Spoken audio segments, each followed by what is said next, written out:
We live in a society. So in my last video, I mentioned that we have this sort of a spike of collaborations, that we have more hit songs with more than two people than ever. Which isn't really a bad or a good thing, by the way, but honestly, I think that was an oversimplification. About 98% of songs are already collaborative projects. You have the writers, the performers, the producers, the mixers, the labels. We have the performer, but we also have the producer, the writers, the labels, the instrumentalists, every person working together to produce at least a single track. Even self-producers usually get a little bit of help from other people, and not to mention all the uses of samples that other people already created. Honestly, every song, if you think about it, is a collaboration. But when this help that you're getting goes from the background to the foreground, that's where it gets interesting. When an artist creates a featured guest, it sets a standard. It tells the consuming audience, yes, I wanted to work with this artist and use their talents, and it also serves as a promotion to attract the fanbase of each artist. On paper, there's nothing wrong with getting another person to help with your song, but there has to be a point. The best collaborations are the ones that work so well you don't even really question them, even when they are just the oddest parents ever, like Calvin Harris, Frank Ocean, and Migos. How would that work? That's so weird. But it was one of the best hits of the last few years. But recently we've hit a point. Not that all team-ups are bad, mind you. We've reached a point when seeing two popular acts together is not really fresh anymore, and it's affected genres very differently. In country, reggaeton, R&B, and hip-hop, unless it's a pop crossover, watching two artists come together is as exciting as watching paint dry in a wall. Rappers appearing in each other's songs every 2 weeks is not interesting. Is anyone going to go crazy for yet another Ghana song with Lil Baby and or Young Thug? At least those stories usually make sense together though. EDM and pop seems to be taking more chances, but often leads to weird results. The combinations of these acts are mostly either boring, kind of awkward, or just bizarre, and I really like this remix. And here's where those two curse words that are usually the reason why two artists work together comes up.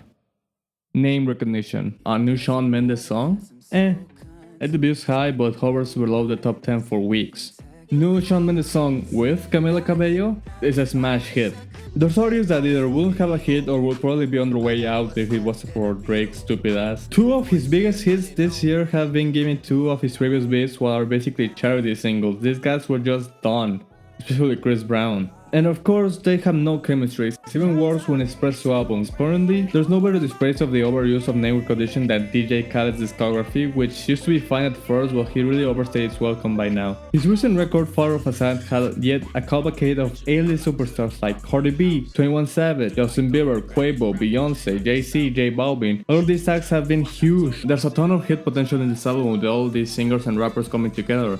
Khaled has proved before that he can push many pussycats to hit status before, so of course he's gonna do it again. Post Malone and Travis Scott on the same song? That's gotta be massive, right? So, how many hits did he get from this album? Only one major hit. And it was released last year. And a minor hit. That only has one feature. Yikes. This was a failure. Usually his album only spawned like one or two hits, yeah, but they're usually pretty big. His previous record had I'm the One and Wild Thoughts, which were huge deals at the time, so this is nothing but a downgrade. Well, but at least it went to number 1, I mean, that's not doing that bad. Oh. DJ Khaled immediately threw a tantrum. He was mad that he spent all of his money, all of that time wasted for a record that didn't even go to the top. He went on a rant saying that great music should be the stuff you play in your car, not some mysterious shit, as he puts it. Now, what was that mysterious shit that he was talking about though? The same day Khaled released his cash grab, Tyler the Creator came in with his own record, Igor, an experimental, unique album with neo-soul influences, zero structure, and lo-fi vocals, which was critically acclaimed and commercially successful, landing Tyler his first top 20 hit with Earthquake, which lasted many weeks on the charts. People prefer listening to some random guy sing in a bad, high-pitched voice that isn't mixed well over Post Malone and Travis Scott, and I don't even blame them. DJ Khaled wishes he could get a verse as good as Playboy Cardi's here, which reminds me. Tyler also had many features on Igor, but unlike Father of Assad, he didn't really bring much attention to them, and they're used very minimally. You got Cardi, Lil Uzi Vert, Solange, CeeLo Green, Charlie Wilson, acclaimed musicians, but a good of them not really heavy hitters, well, except for the Kanye verse. Like hell, I don't even think that Father of Assad is that bad, and Igor has a lot of problems. I think it's a huge step down from Flower Boy.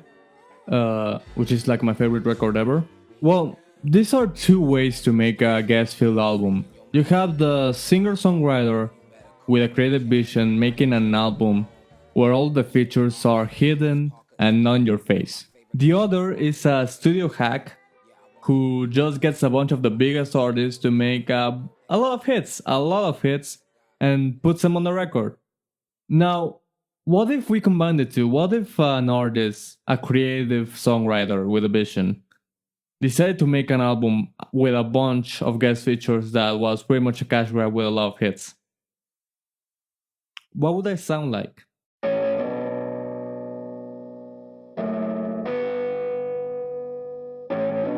Near the end of 2011, I caught Ed Sheeran's Lego House on TV and was immediately curious since Ron Weasley was on the video and I was a huge Potterhead at the time.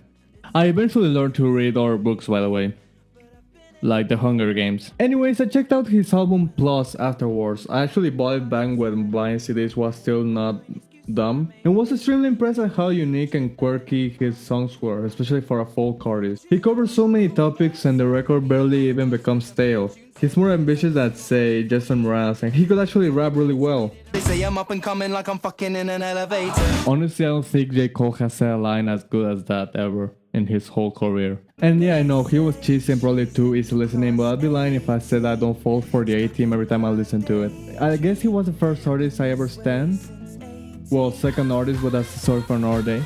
Then in 2014, after Plus started crossing over more and getting more attention, the lead single of his next album, Sing, came out. A very weird Justin Timberlake-y party jam with a mix of rap and falsetto that doesn't sound like anything else had done before, and I loved it. X was received to even more acclaim with more maturity and versatile than his previous albums. Songs like Don't, Nina, A Fire of Love, and especially Bloodstream, my favorite song from him, show that he could be a more serious artist than ever. And even the more radio-friendly cuts like Photograph and Thinking Out Loud, they were still alright. It was a tremendous success, took him from a British star to a worldwide sensation. After taking a year off in 2016, he announced his third album, Divide, and released 2 singles on the first week of 2017. You probably already heard one of them.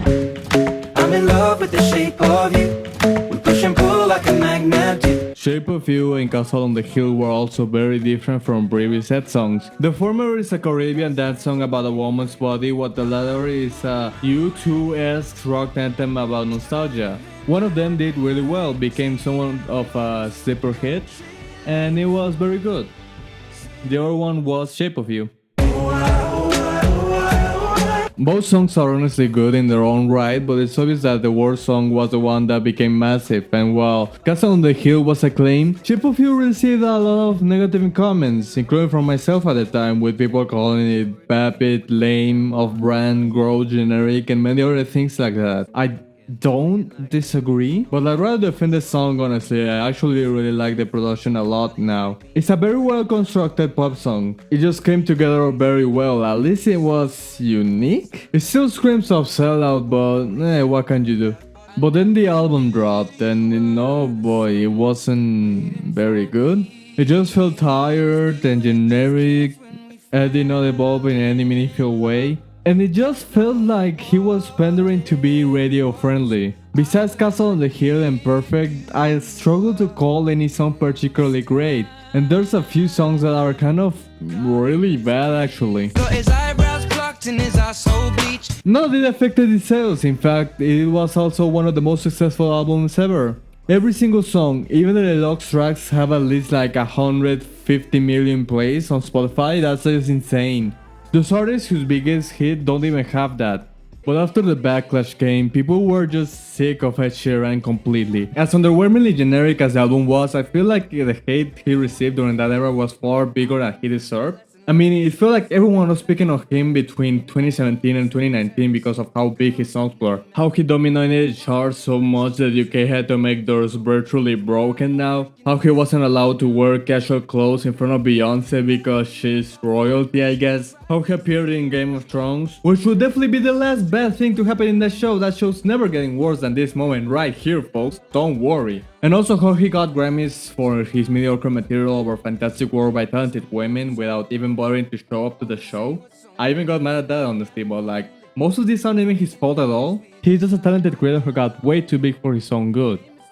So big that he thought he could finally make one of his oldest ideas come true.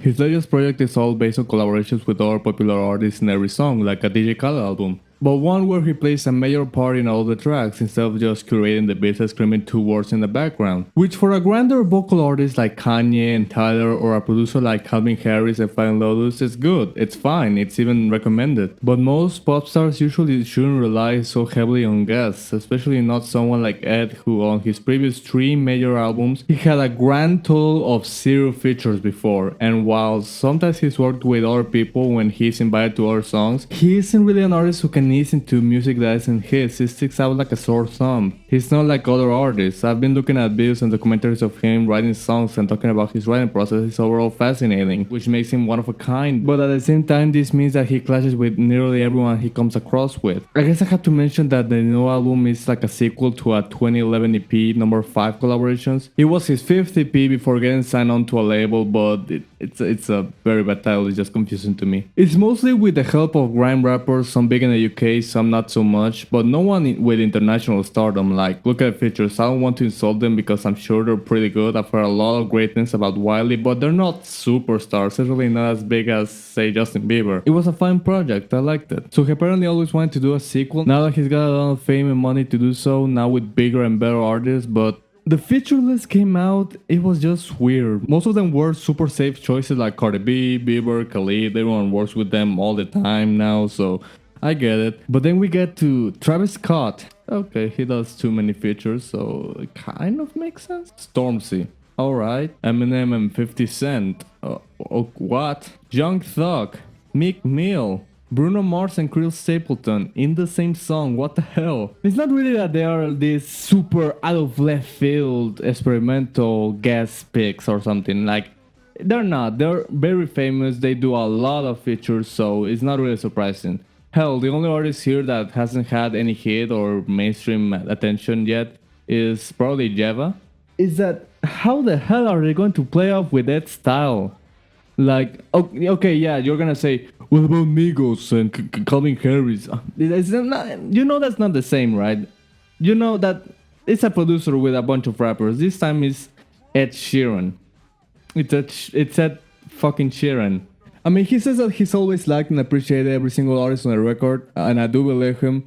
Well, kind of. So it's not just name recognition, but to be honest, I was expecting less hitmakers and more, I don't know, more interesting picks from acclaimed artists like James Blake, Justin Vernon, Frank Ocean, the Pizza Guy, his plumber, Peppa Pig. I don't know, anyone but fucking a boogie with a hoodie.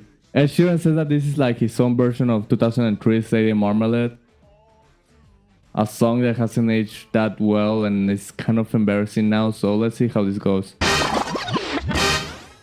The first impression of the album, the lead single, was I Don't Care with freaking collaborator and the early 2010s biggest punchline, Justin Bieber. It dropped like 4 months ago and it was met with a resounded reaction of meh. It peaked at number 2 after being blocked by Old Town Road like many other songs were, and it just hovered around the top 10 ever since. It's mostly been either ignored or disliked because it's been derivative and uninteresting, and while I wouldn't call it great, I honestly really like it, especially compared to previous Bieber-Sheeran collaborations. It has a very similar and honestly worse production than Shape of You. Maybe that's why people don't like it, it's just a retread, but the mood, lyrics and melody are way better. It's all about how Ed hates being a party and corporate gatherings, but that's all okay because he is with his loved one. And that's sweet. That's something people can relate to. And at least I believe it from Ed Sheeran. From Justin Bieber, I mean, I do know that he's struggling with mental issues and anxiety.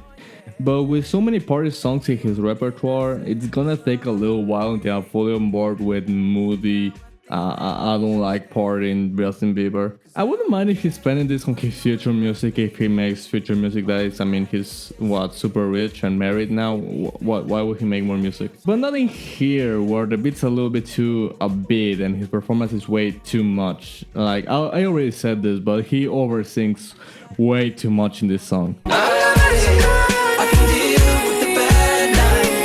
So far things are looking pretty good. I mean, it's a very basic combo, but Don't fix when it's not broken. I mean, it works. It works. So, what's next? Is he gonna pee on 3 Bs for the devil? She ain't messing with no other man. Me and her, something different. I really need all you to understand. Oh wow, James Cameron's productions are getting way crazier nowadays. I'm sorry, this is just super uncanny valley for me. I still don't think we're at that level with motion capture yet for most movies, let alone for a music video with a smaller budget. A few shots here and there look kind of cool, but this is just nightmarish. Now, as for the song itself, Anything she needs, she can call me. Don't worry about it, that's my seed, oh, that's all me. if you're wondering why PNB Rock sounds like he was recorded with a potato, this was directly sampled from a freestyle film by an echoey room. So, basically one of my old videos. Well, yes, this has a catchy flow, it was one of the better XSL performances that year. I don't really know what this has to do with anything, like the verses clearly talk about their spouses and how much they love them and such. It's your joke about Chance loving his wife here, Meanwhile, PNB's freestyle was clearly about his daughter, like at first I thought it could be about a romantic partner, like, don't worry about it, that's my seed. Meaning that he could be talking about her being pregnant, but that's kind of a stretch really. It's just not the most well thought out sample. If you cross her, Anything she needs, she can call me. you cross me. This sounds kind of pretty awesome though. It's got this great techno groove that sonically resembles Who the Weakest Pray For Me, but the song it reminds me the most of is Drake's In My Feelings. The bounce feel, the choppy sample, the energy that both Ed and Chance bring to the table. Yes, I even like Chance's verse. It's overall a pretty fun song, a great change of pace for Sheeran. Later on he would announce the concept of the album, which concerned me a little bit, but after seeing these first 2 songs, I stopped getting worried. I was seeing how he was trying to make less boring generic pop shit and step out of his comfort zone, so I couldn't wait for what was next. Now with Beautiful People, I started getting worried because it's yet more generic pop shit. Beautiful people, top designer clothes. Look, I love Khaled, I love Ed. I think they both get way too much hate. This is just awful. And in the worst way, because it just leaves absolutely no impact, yet it doesn't really do anything well. The melody is barely catchy, the beat is overproduced, clunky, and Ed's both over-singing and under-singing. It's the absolute most boring Ed Sheeran hit, which is impressive for a balladeer like him. It gets better when Khaled hops on a track because he fits in absolutely everything. Again, I like him, but he's like the pop-friendly Frank Ocean because people have him on many songs just because he has a nice, non-threatening voice that radio will just eat up. But it's not like his presence makes the song good, it's just awkward and clumsy in such an uninteresting fashion. I mean, just a bad single overall. Next. Finally, a week before the album came out, we not only got 1, but 2 singles, and they were drastically different. What is yet another ballad? Now a duet with Jeb Bush. I know about that. I said her name before, so this joke doesn't work. The other is a rocking, exciting trio with country darling Chris Stapleton and superstar of the decade Bruno Mars. It even has women who lip synced their parts on the music video. Now that's hot. Let's check this out.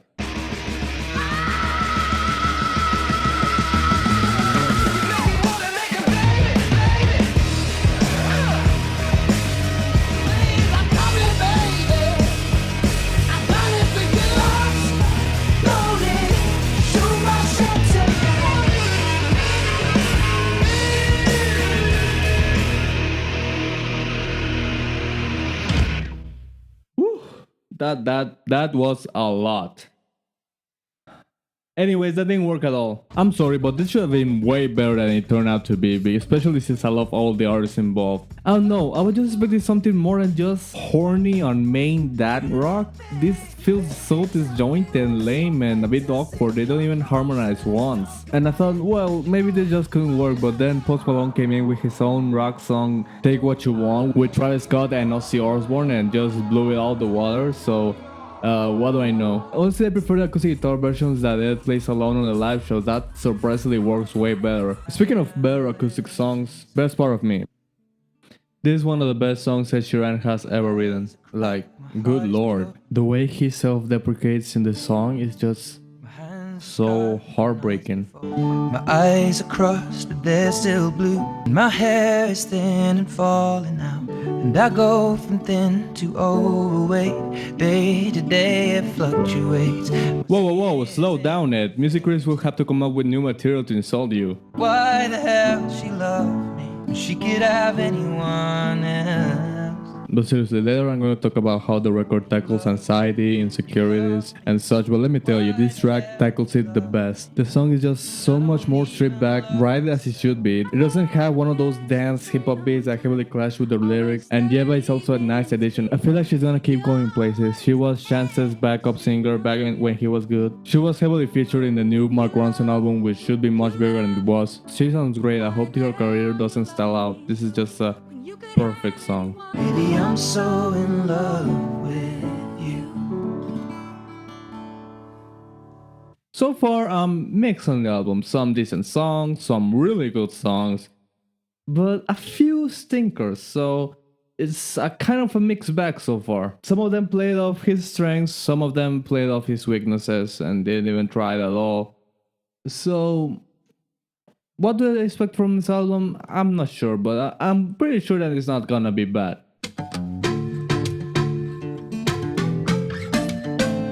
It was bad. Ed had a good sense of putting nearly all the potential hits in the first half of the album, which makes it the superior half of the record, but that doesn't mean that it's real shit. After Beautiful People, the next song is Out the Border, and if you thought the previous track was pescaded and overproduced, good lord. Just having a sexy tropical jam, I put that in heavy quotations because it doesn't jam or sound tropical at all, with two hot Latin women called South of the Border, that's just so wrong. I'm surprised more people haven't called it out. I thought it was gonna be more controversial than it was. Now, Camila and Cardi, I don't like them, but they have some good hits by sticking onto their Latin side, and they've worked wonders. Meanwhile, Ed, this blows. So does this. I went back to Shape of You, surprised at how well his production has actually held up. It's not a bad beat at all, but this just sounds like the newer version that somehow sounds less attractive. It sounds like the theme of some Nickelodeon jungle theme game show. She got the brown eyes, caramel thighs, long hair, no wedding ring. Hey. Ed Sheeran is a married man, by the way. I don't know, I mean, not every artist has to try to be sexy per se. He's way better as the sweet, soft guy, not this. Like, at least Shape of You, it spends time talking about pretty mundane things between all the sex talk. There's none of that here, and it's super awkward. And while Havana and I Like It brought the best out of them, Camila and Cardi don't really have any chemistry with him. The transition between the end of Cardi's weak, lame, Nicki Minaj-ish verse, Camila's belting and a stripped down beat might be the most uncomfortable pop seconds of the year. Drop an album, drop a baby, but I never drop a bomb. Probably the only song that wasn't a single yet when it came out that I actually liked was Take Me Back to London with Stormzy, which coincidentally is the only one that would fit in the EP because it's a grime-ish track. It's that time, Big Mike and Teddy your own grind. Oddly enough, even though Ed's savage rapping is the most common complaint on the album, here is where it works the best. Surprisingly, having a lot of chemistry with Stormzy, the biggest rapper of the genre right now. Never let him take your crown. I've been away for a while, traveled a million miles, but I'm heading back to London town. They're able to keep up with each other very well, even with the fast pace of the beat. It's not as raw as most grime rap, of course, but its popular sound makes it more fitting for Ed, to be honest. This one went to number 1 in the UK after the Sir Spyro remix, which features rappers like Ripto and Sparks. Get it? Get it? It's a reference to Spyro the Dragon, which features rappers JK and H. They're okay. Although they have a lot of back and forth moments in the song, I especially love this part. More she wants J. And she didn't want me no more, she wants H. JK, make a lot of P. Yeah, I like this song. I wouldn't mind if it crossed over. Take me back to London. Hey, speaking of rap, this next song actually talks about being a rapper for a bit. Stick to singing, stop rapping like it's Christmas. Here he raps about his come on, how he became more famous than anyone expected, and again, his flow is alright over this old school beat, which is a mix of G-funk and more guitar. I don't know, this has been called one of the weakest on the album, but so far it's very okay. I mean, yeah, I'm fine with him rapping in 2019, I mean, it's not that bad. And honestly, I prefer him over the two other guys. As fate would have it, became an addict. Funny, cause I had pop a pill. Fucking kill me. And all I did was put 9 inch nails in my eyelids now. I'm seeing diamond sales like I'm in Zen. Well, at least it's not the worst My Name Is reference of the year. Feeling like I'm slim shady. scenes of rappers, skinny jeans. I couldn't do anything in them. I'd be splitting scenes of denim. I'm sorry, did Eminem just call himself too fat to fit on his jeans? Yeah, I can relate. Honestly, he's at least a little bit better than 50 Cent, who should definitely not still be around in 2019, let alone rapping about remembering his name. This guy hasn't been relevant in years. There's nothing worth talking about his off-topic verse except that he references So Fresh and So Clean. Ain't nobody cold as me. I dress so fresh, so clean. But the only thing this reminds me of is that I should be listening to Outkast instead. And while the hook is admittedly pretty catchy, it is very sad that Ed Sheeran of all people became the new Nate Dogg. Ed Sheeran is the new Nate Dogg. We live in sad times, people. Feels with John Thug and Jake House is very mediocre and I have nothing to say about it, so instead of talking about it, I think I need to apologize to Young Thug. I don't usually talk about him, and the last time I did, I said that he was on his way out and a tired one-trick pony who makes decent at best mixtapes. But just to spite me, he released a super duper acclaimed album like 2 weeks after I said that, and I was surprised to find out that I wasn't surprised, it was just okay. But Thugger's definitely got it, it's just, he's not my thing, he's definitely not good in some features included in this song. I'd say he's off topic, but I don't even know what the mood or theme on Feels is, and I already forgot how it goes. Both cuts with female R&B artists, Put It All On Me and I Don't Want Your Money, are noteworthy in how not noteworthy they are. I can only see that Ed has virtually no chemistry with LMA or her, and I would have preferred if these two worked together instead. Nothing on You is so bad it makes me want to listen to B.O.B. instead. I don't know why he released a music video for this one. There's like 10 songs that would have been better hits than this, especially since this might be the worst song on this record.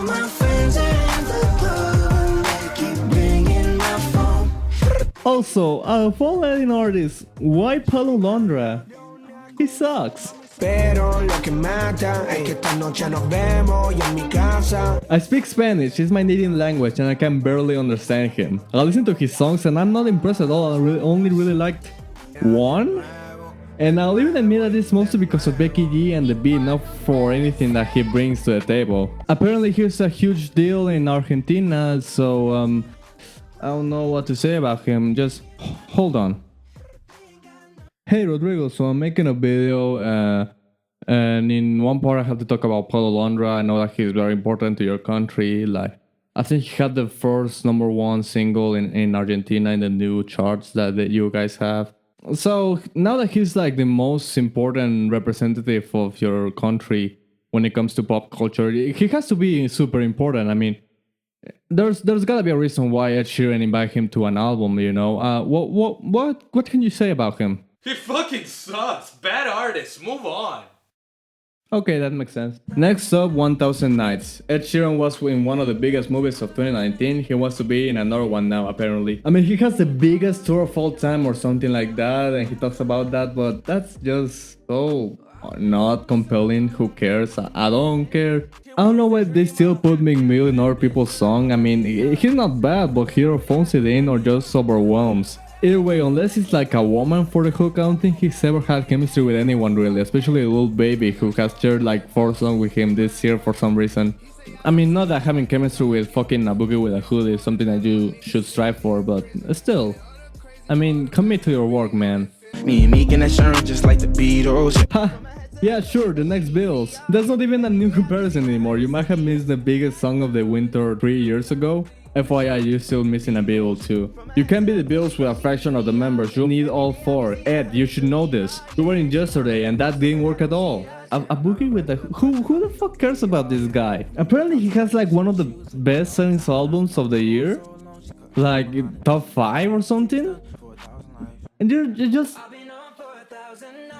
What? What is going on here? Finally, we get to Wait to Break My Heart, the only song where the collaborator is not a vocalist but a producer, and a good one at that. Nope, I cannot do this, we're done. If you notice, these songs don't have any real structure or theme or cohesion between each other, congratulations, you win a cookie. The track listing just feels random, like, why is Beautiful People the intro? Why is Blow the outro? Shouldn't Best Part of Me be the closing track? This is the most emotional moment of the record, the only emotional moment of the record. You put it right after Take Me Back to London? The only common thing is that the lower you go, the less interesting the tunes become, but that doesn't seem intentional. One track that does kind of work where it's placed in, and one that serves its purpose really good though, which I wanted to say for the end, was All you cool people, you better leave now, because it's about to happen. Antisocial, the centerpiece of the album, the one with all the promotion, the one that debuted the highest upon release, the one that got the biggest scope and the grandest music video, complete with a hot feature by one of the most modern visionaries of trap music, the biggest genre right now. All of this paying off with the resounding success of, oh, that's kind of low, wait, where are you going? Oh, okay, bye. Yeah, 4 weeks on the Hot 100 with a pick that barely cracked the top 40 isn't a very good look. And yeah, I get it for the other tracks. I mean, they're not good, they're lame, uninteresting, and honestly, like 2/3 of them I could not see being hits at all. But this one, Antisocial, I thought it was like a no-brainer. What the hell happened? I saw a live show on YouTube just a few days after it came out. People were going crazy for it, and the reception online was super positive. I thought this was gonna be huge, but no. And honestly, while surprising, looking back at it, it should have been a little bit more obvious. So here's the reason why it might have not resonated that much. The overlap between Ed Sheeran fans and Travis Scott fans is just one person. Me. If there's an artist I love to defend more than Ed Sheeran, it's Travis Scott. I think he's a genius, most of his albums are pretty good, but still the Venn diagram between fans of the two, super microscopic. One is a British folk pop singer that very occasionally raps. The other one is a Houston trap rapper who can only really sing with autotune.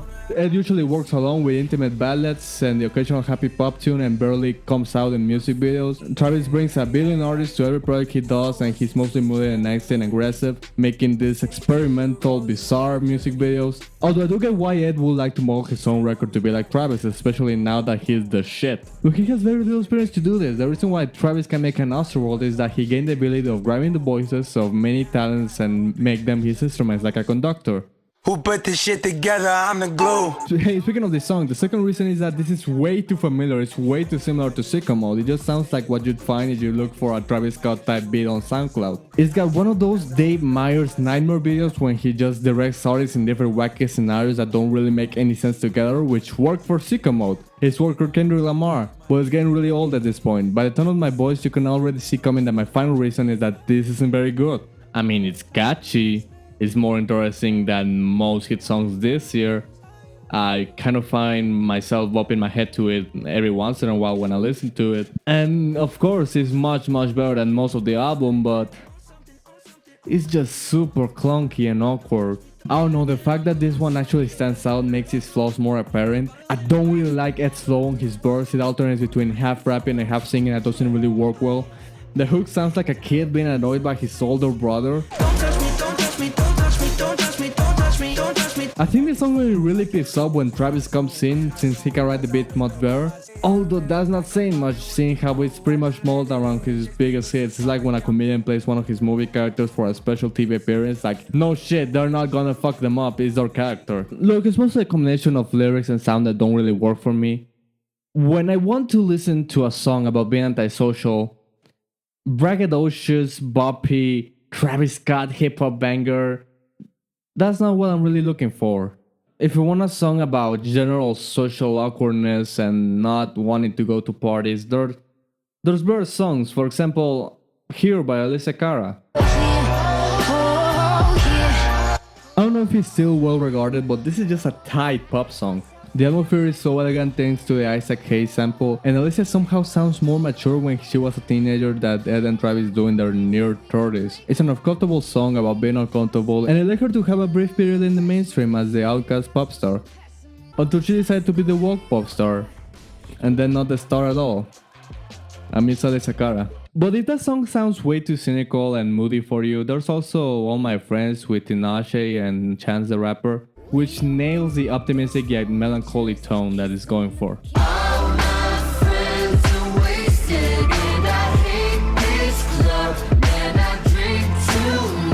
Now this is a hook, it's super anthemic. I know that me and my friends are at this crappy party, and me and my friends are feeling crappy at a party are very different from fuck you, leave me alone at this party, but what I'm trying to say is that at least there's like a mood to those songs, and Antisocial is too somber to be fun but not dark enough to work as a villainous song either. Both Ed and Travis have their solitary moody songs, like there's Bloodstream, there's 5% Thin, to name a few, and like those work because of how paranoid they sound. How paranoid, like they're not fun. They're not fun, they're all dark and miserable. Like, they could have made in the middle ground, but they decided to go with sicko mode, because sicko mode is super big. Hell, Travis had an acoustic guitar song on the radio when this song came out, but no. Every track on the album has to be Ed hopping on a diet version of his feature style, die G-Funk for Eminem and 50, die Tropical for Camille and Cardi, die himself for I Don't Care, which I think tackles the whole not going to the party deal way better than this song. As a very antisocial person, and ironically I'm alone in this, I think, I don't see how social anxiety is something that you can boast about. Maybe as a defense mechanism or something. I don't know, it just, like, as a song it doesn't work. Like, maybe I know Ed must be happy making this album, making this song, and I do believe that Ed has these issues, but a lot of songs on this album work way better in tackling them. Here I don't buy it. I just see two rich people on fancy costumes telling me how great they are, and honestly, fuck off. This gives me absolutely nothing to work with. It's almost as tacky as Logic shouting, "Who can relate? Woo!" in his Suicide song. I listen to grandiose trap rap bangers so that I cannot be reminded of how miserable I am. I do not want this. Antisocial is the song of clashes. The lyrics clashes with the sound, Travis clashes with Ed, who clashes with the beat, and it's not even really interestingly wrong or even bad, which makes it as mediocre as the rest of the year, I guess, so whatever. Number 6 collaborations is Misguided. The features sound phony and lazy, Ed feels like a guest in his own project, the track listing is all over the place, the production is incredibly weak, and there's no cohesion or theme. I wouldn't even call it a disaster, but it's far from a good project, and it's honestly even worse than the already bland and mediocre Divide. It doesn't even really work as a hits compilation because none of these are very interesting or catchy or anything. They leave your brain as soon as they enter it. If you want the score, I'd give it like a 4 out of 10, closer to a 5 than a 3. I don't know, scores don't matter. By the way, I mentioned Yesterday many times because in that movie there's a scene where a character tells him, "Love your work, man, especially the rapping." Oh, really? No, only kidding. No, leave it to the brothers, that'd be my advice. which is funny because I think his rap verses are actually okay in this. It's either him singing or other people rapping that's the problem, alongside lackluster production and throwaway tracks. The fact that not many hits have come out of this album is surprising. There are so many songs that he wants to push simultaneously at the same time. Giving them all the same amount of attention is like having all the best horses in your possession, but putting them all in behind the same gate. A couple of them might come out unscathed, but most of them are going to trip over themselves. So what does this mean? Is Sheeran on the decline now? This album isn't doing well commercially or critically. Not as much as his previous albums. In theory, yeah, because it kind of came and went. I wouldn't call it a flop since the value was a huge deal. Of course, it's gonna seem weaker in comparison. And Ed himself described this as just a compilation. He made it for fun. If I was him, I would also get a lot of features if had his power. Why can't he? It shouldn't really mean much. It's basically just a placeholder until Minus or whatever his next record is called, right? Well, Drake's placeholder mixtapes, if you're reading This Is Too Late and More Life, turn out to be way better than the albums that followed them. Logic's Supermarket was panned by critics, but people defended it saying, it's just a throwaway tie-in for this book. And then 2 months later he released an album that was a billion times worse. It has always been weird to me in a sense that I don't know if he wants to be famous or not anymore. He takes breaks from social media. He didn't used to show up in camera at all. He has announced that he's taking a break from music, which, good for him. Everyone needs a break sometimes, and him being the biggest star in the world, that's gotta be exhausting. But at the same time, he is very ambitious when he talks. Every time he talks, it seems that he is enjoying it, but I'm not sure. Again, I guess it might be like a defense mechanism or anything.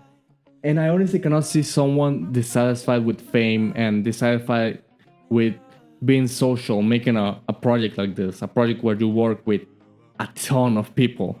Anyways, I feel like I should conclude something here, but this album has been on my mind so much that I already forgot what was the point of of this whole review. I just hope the best for Ed. I hope he makes better music. I hope that he is feeling better. And for you all watching this video, again, I RG love you. See you.